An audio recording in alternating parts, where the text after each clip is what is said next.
کوفے کا حاکم جس کو یزید نے بنایا 25 سال اس کا باپ حاکم رہ چکا تھا، اس کے پاس تجربہ تھا.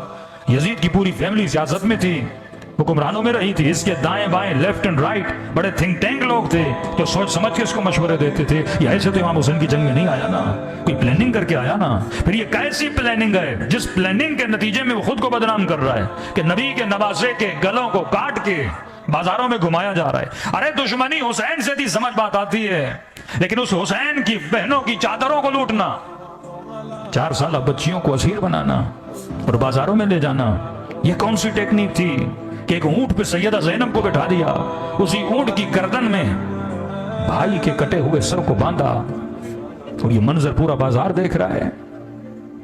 کرنا کیا چاہتا تھا یزید؟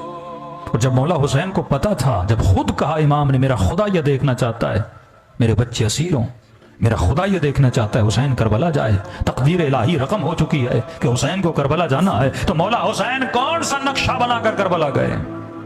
دشمن کے مقابلے میں جانا ہے کہ اسٹریٹجی ہوتی ہے. حسین بن علی کی اسٹریٹجی کیا ہے؟ یزید کی اسٹریٹجی کیا ہے؟ اگر دشمنی حسین سے ہے تو مولا حسین کو شہید کرنے کے بعد پھر یہ بات بنتی نہیں تھی کہ ان کے بچوں کو اسیر بنایا جائے. اگر دشمنی مولا حسین سے تھی، معاملہ ختم، جنگ ختم ہو گئی، لاشوں کو دفنا دیتے، لیکن پھر سروں کو بازاروں میں گھمانا، پھر یہ بولنا کہ بازار سجائے جائیں، ڈھول بجائے جائیں اور علی کی بیٹیوں کو لایا جائے. 5 منٹ سوچئے، 50 سال رسول خدا کو گزرے جاتے ہوئے، وہ مسلمان جس کی مسجدوں میں 5 وقت اذانوں کی آوازیں آ رہی تھیں کہ اشہد ان محمدن رسول اللہ، اور اسی بازار میں اسی محمد کی نواسی کو اسیر بنا کے گھمایا جا رہا ہے.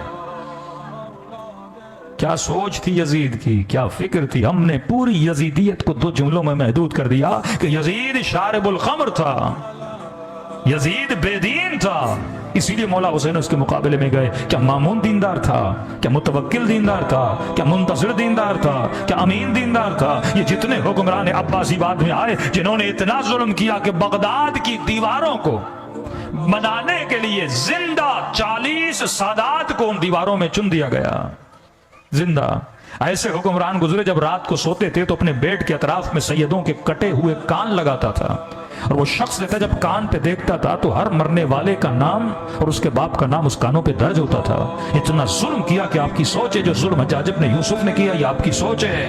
یزید اگر مسئلہ شراب پینا تھا، مسئلہ یزید کی زنا کرنا تھا، مسئلہ اس کا بے نمازی ہونا تھا، تو جتنے بعد میں آنے والے حکمران تھے وہ بھی بے دین تھے، جتنے بعد میں آنے والے حکمران تھے وہ بھی شرابی تھے. لیکن آپ کو وہ سختی نظر نہیں آتی جو امام حسین کی یزید کے خلاف ہے. آپ کو وہ قیام کسی امام کا نظر نہیں آتا. حالانکہ ظاہراً دیکھا جائے میرے چھٹے امام کے شاگرد اتنے تھے کہ کربلا میں اصحاب حسین بھی اتنے نہیں تھے کہ 2-2 ہزار کی ایک کلاس لگتی تھی. جب مولا لیکچر دیتے تھے ہزاروں کی تعداد میں مولا کے شاگرد آتے تھے اور مولا کے لیکچر سنتے تھے. پھر چھٹے امام نے کبھی تلوار سے قیام کیوں نہیں کیا؟ مولا حسین نے قیام کیا تو قیام کی وجہ کیا تھی؟ یزید کے ذہن میں چل کیا رہا تھا؟ کیا تھا اس سے پہلے جو تھے کیا انہوں نے شراب نہیں پی؟ عالم یہ تھا بنی امیہ کے حاکموں کا، یہ سنت کی کتابوں میں موجود ہے کہ شراب پی کر نماز پڑھاتے. عالم بدبختی یہ تھا کہ جب لئی نے 2 رکعت کو 4 کر دیا تو پوچھنے والے نے کہا کہ آپ نے آج نماز صحیح نہیں پڑھائی. اس نے کہا کیا مطلب؟ کہا آپ نے صبح کی 2 4 کر دی. تو اس نے کہا میرا شکریہ ادا کرو، میں نے کم تو نہیں کی نا، اضافہ کر کے ہی پڑھایا ہے نا. اور اس قدر شراب پی کے نماز پڑھاتے تھے کہ الٹیاں مسلوں پہ کرتے تھے، مسجد کو اپنی گندگی سے نجس کر دیتے تھے. یہ عالم تھا.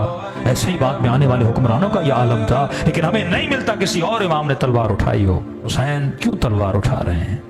ذرا سوچو. اگر یزید کی فکر کو سمجھنا ہے نا تو یزید کی شعر و شاعری پڑھ لو. یزید کا پلان کیا تھا؟ یزید کا پلان یہ تھا، وہ برملا منبر پہ جا کے 2 جملے بولتا تھا، کہتا تھا لا وحی نزل، نہ کوئی وحی آئی، نہ جبرائیل آیا، نہ کوئی قرآن آیا.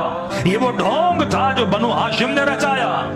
مطلب نبی کا انکاری، وہی خدا کا انکاری، کہ یہ سارا ڈھونگ ہے جو بنو ہاشم نے رچایا. علیہ باللہ رسول نے ڈھونگ رچایا، علیہ باللہ علی نے ڈھونگ رچایا. کوئی